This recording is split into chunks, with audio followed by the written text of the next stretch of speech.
Welcome back, welcome back, welcome back. We are so excited to be here once again, y'all. I am Trinese, This is Latrisa.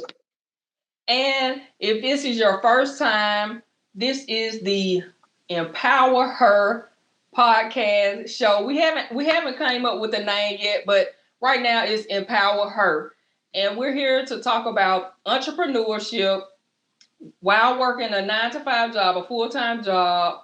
I'm single, she's married, and we are Christian believers. So all of our foundations are based from that. So we're here to share our journeys, things that we've learned, what we're learning along the way, and this is a family. And we would love for you all to share in the comments some of the things that you're learning, some of the things that you want to share with us because again, we're a family.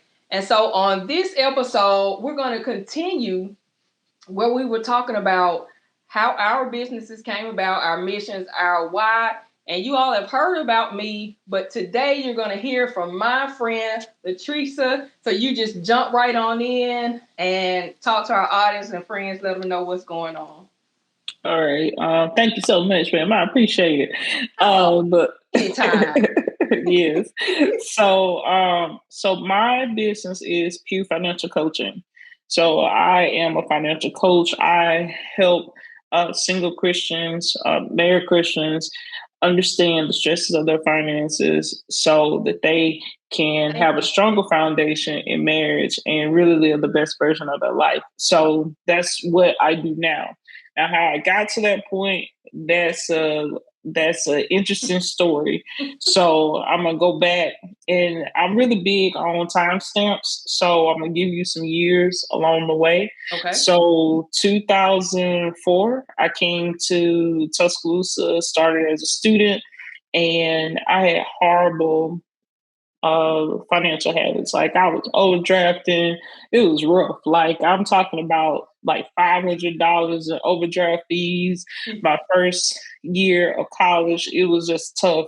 And so when I realized, because I was an engineering major at the time, and so what I did was I was banking. I'm just going to say with the bank, but I pulled my bank statements and I exported it into an Excel spreadsheet and I sorted all the things and I was just trying to see what was going on. Now, the overdraft fees I knew about, but what I didn't realize is how much money that I was spending at Wendy's. And so I sorted it out and I realized that I had spent like $100 at Wendy's in a month. And I was like, wow. Whoa. And this is like back in 2004. This is when you can get a $5 combo. I was about to say the 99 cent. Right. So this is different times. I was definitely eating a lot of food there. And so that was like the first shocker. And so at that point, now keep in mind the business wasn't even a thought at this point. 2004, 2005. So what I ended up doing was I gave Wendy's for Lent. So I gave it up for Lent, and that was really like the start of it. And and me recognizing, God, I need you to help me with this because I don't know what I'm doing. And I started this journey of just learning how to balance my checkbook. And then after I learned how to balance my checkbook, then I would just start looking up stuff, not even realizing that they had classes at UA that I just could have took and let my tuition work for me. But again, when you don't know, you don't know. So I ended up, I was a business minor with engineering because it was recommended. So I took the advice of the professor, whoever told me that I need to be a business minor. And so I took an accounting class. And when in my accounting class, they were talking about the time value of money.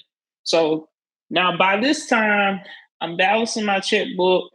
I'm slowly learning how to save and being better in those processes, but I'm nowhere near where I need to be, or at least where I think I should be.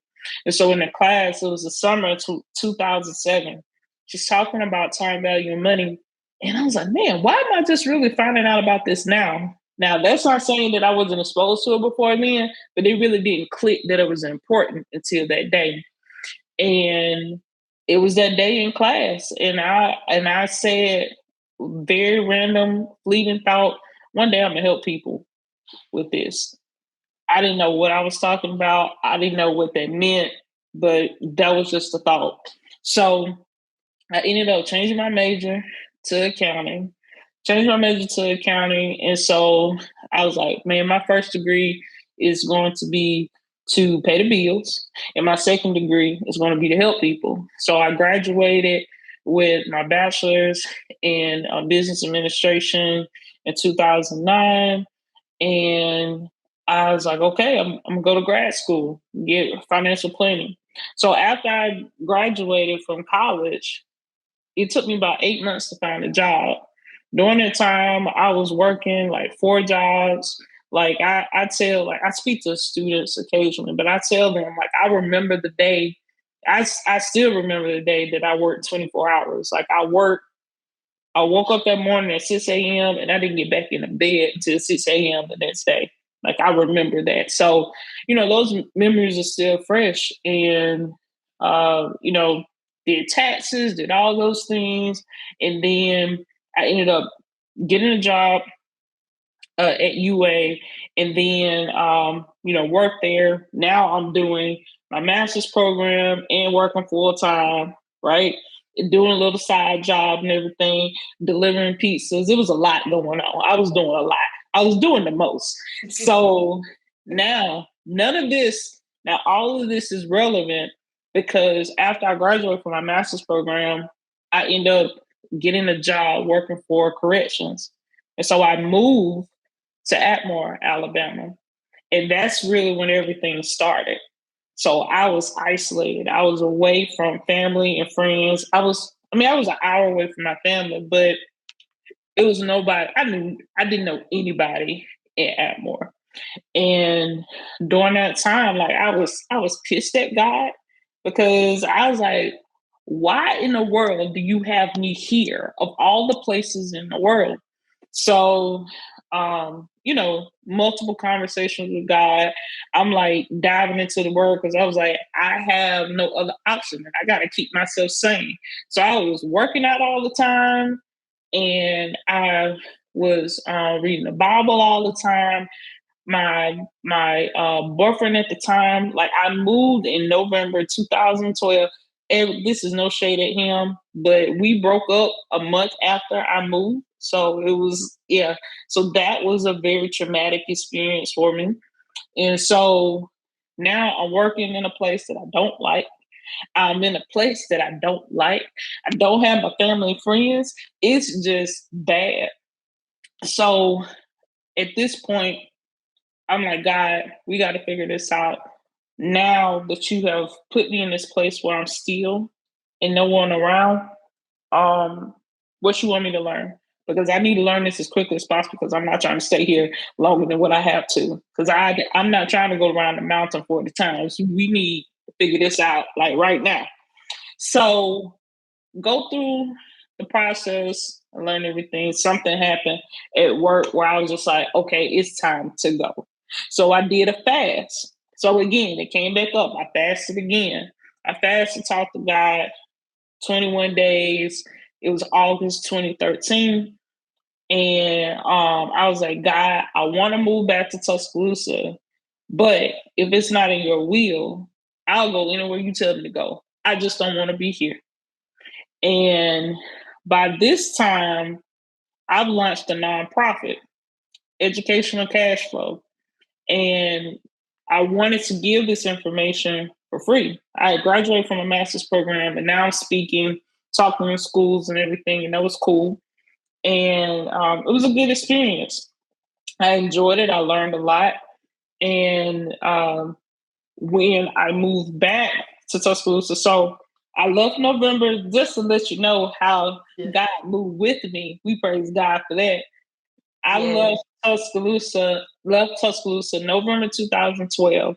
I started back at my job at UA October 2013. I was going 11 months. I wasn't even going a year. In fact, my first day on the job was November 12th. My first day on the job back at UA was October 13th. We didn't play. We had no times, no games.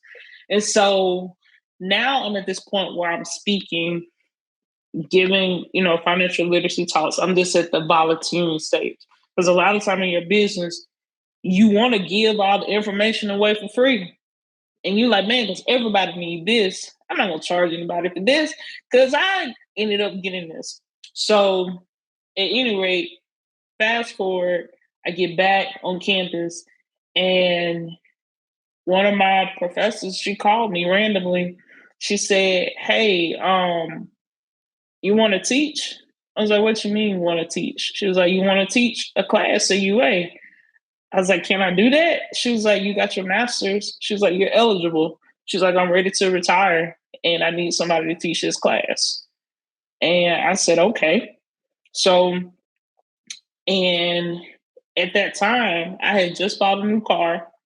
Now, again, everything that I did while I was in college helped me because by the time I graduated, even though I had all the overdraft fees and all the other stuff, the work that I put in between that point and graduation led to me having like a 720, 750, whatever the score was, credit score. And and when I graduated, I was able to get my first vehicle with 0% interest. But because I wasn't financially sound yet and had like the adequate savings, I was afraid by the time like all those car service fees, the stuff that you have to do after so many miles and everything, I was scared. I was like, I'm not gonna be able to afford this. So I actually ended up trading in that 0% interest car and getting something with a lower monthly payment. So because I hope with the hopes that I could afford it more, right?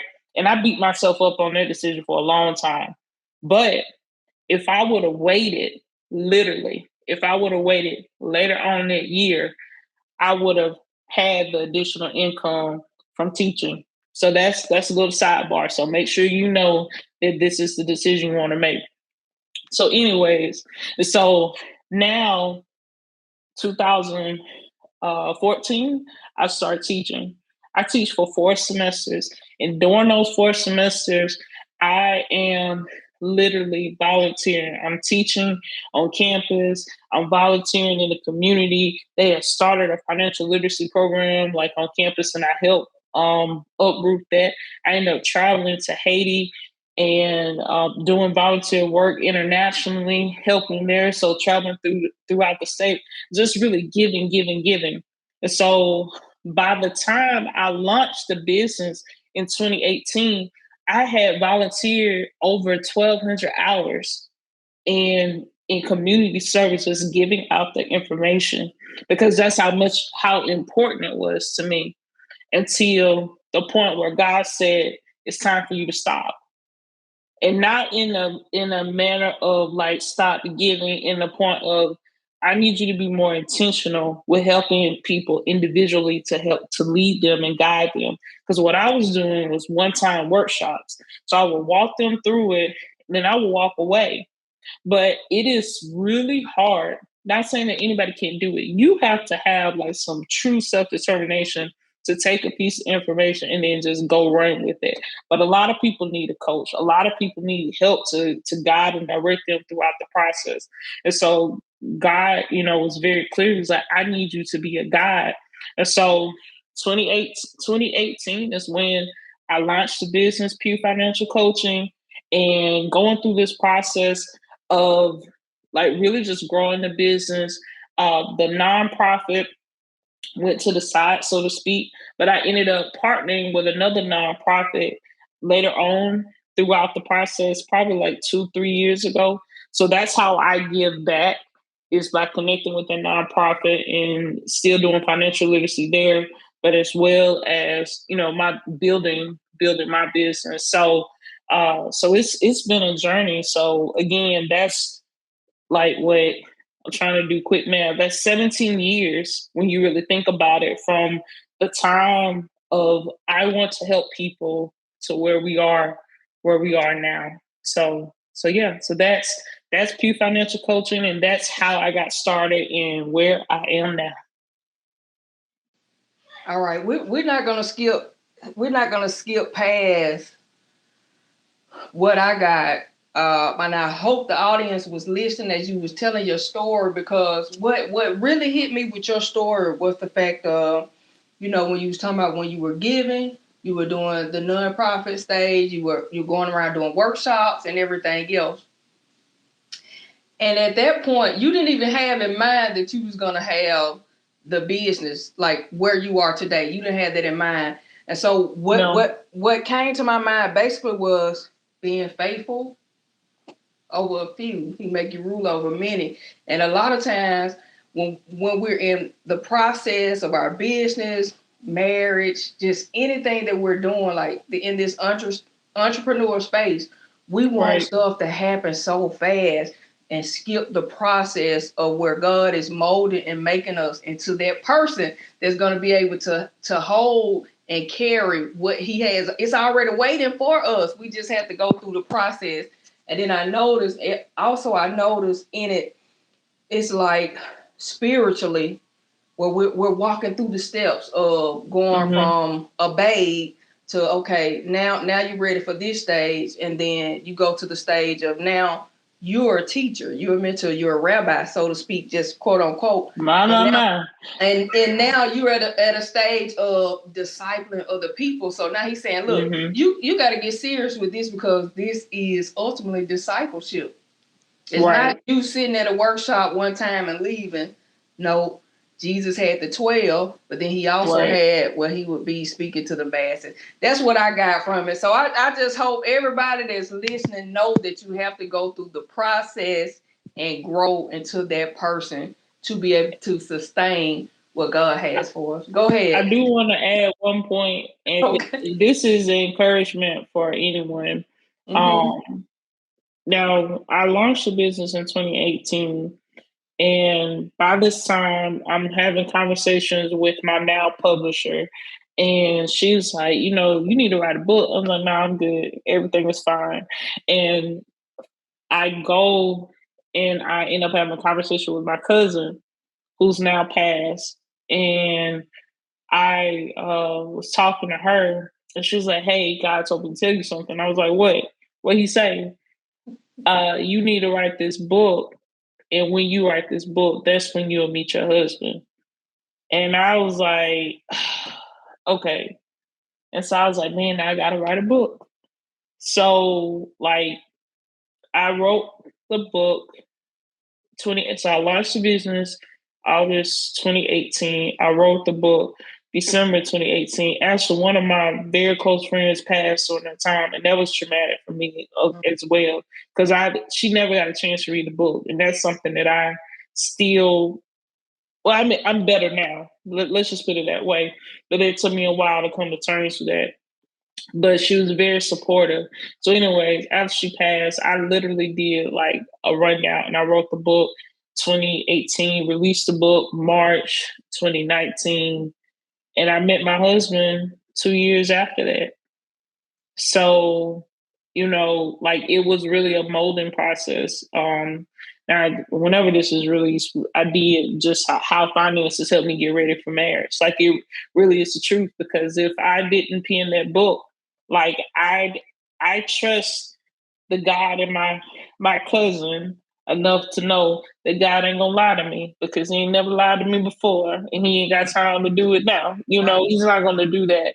And so it wasn't worth the risk of me not meeting my husband, and delaying that process. So if anything that you can learn through hearing our stories is that the delay in your obedience keeps you from the promises that God has for you. So let's not delay that obedience. This was a good one. This was a great episode. And as y'all know, Pugh Financial Coaching, we will have the information for you to contact her. Maybe you have a question, and I don't want to give it out if it's not for everybody, because I know you have a group, exclusive Facebook group. Right. I don't know if that's for everybody or just for people in your program, but we'll have the information. It'll be in the group, but it's available to everyone. So we'll make sure we have all the resources available. All right. We'll have everything in the descriptions. And y'all, do not forget to subscribe and hit that notification button so you do not miss an episode with y'all. Once again, you have anything else? No, ma'am. No, ma'am. All Thank you right. so Well, much look, for your time. we'll see y'all next week.